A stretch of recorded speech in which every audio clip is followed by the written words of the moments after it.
Firstly, many congratulations on the weekend, both in terms of quality and the turnout of players. If the Magical 9 data was found, it would have been a perfect opening event in Geelong.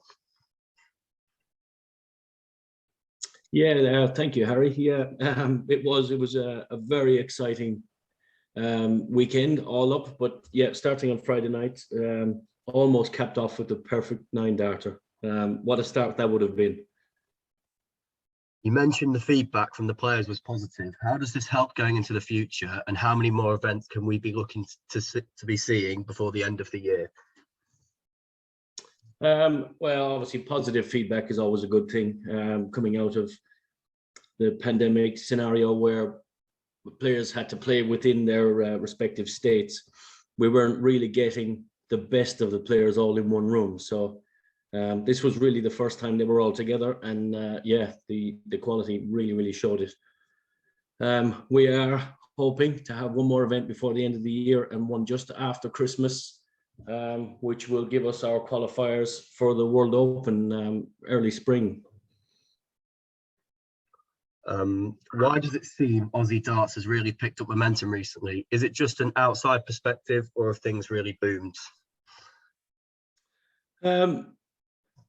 It's hard to say, really. I guess we've been very fortunate with our overseas players within the PDC. Obviously, Simon and Damon winning a World Cup, and Gordon Mathers performing very solid all year, and then a semi-final in Townsville in the World Series. But I think the players, like I say, were just ready to be back in one room playing. The ADC Oceania platform is something new and exciting. And yeah, a whole host of other opportunities for these guys and girls.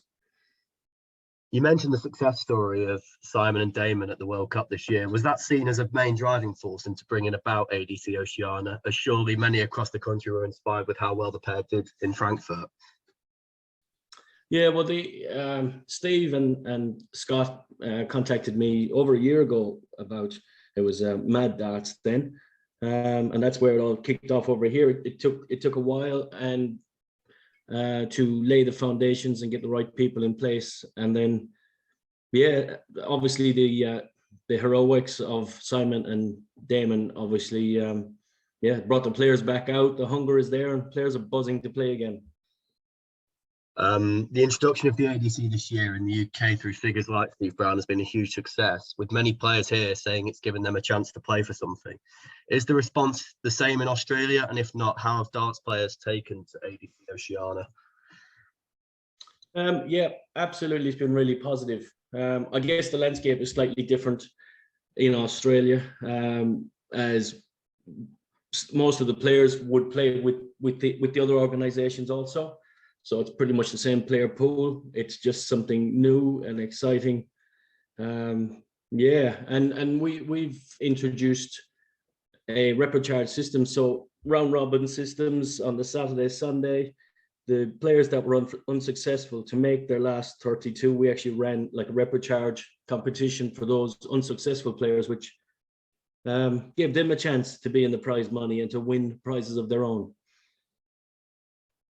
What is the main overall aim of ADC Oceania? Is it to find out who's the best player Australia and New Zealand have to offer, or is it to give young players the opportunity to develop and play regularly ahead of their future?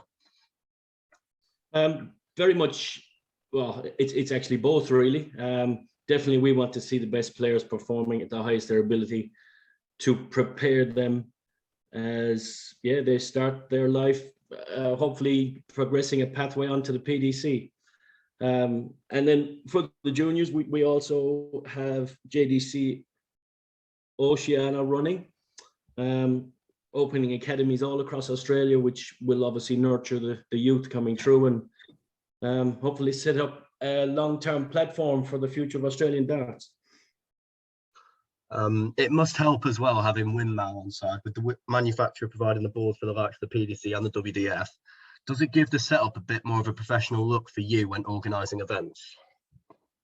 Yeah, absolutely. The support from Windmill was magnificent.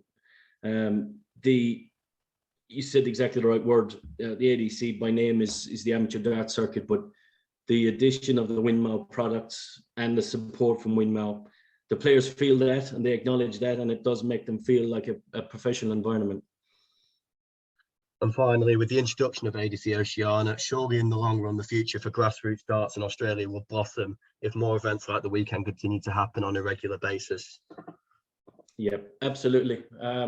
It really is a very, very exciting time for Australia. I think this now can be the platform to push us higher and hopefully progress more and more players across to the PDC path. And who knows, we somewhere down the track might find the next Australian world champion.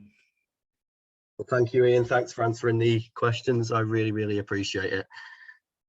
No, thank you very much, Harry. Appreciate your time. And yeah, once again, massive thank you to Winmau for their support.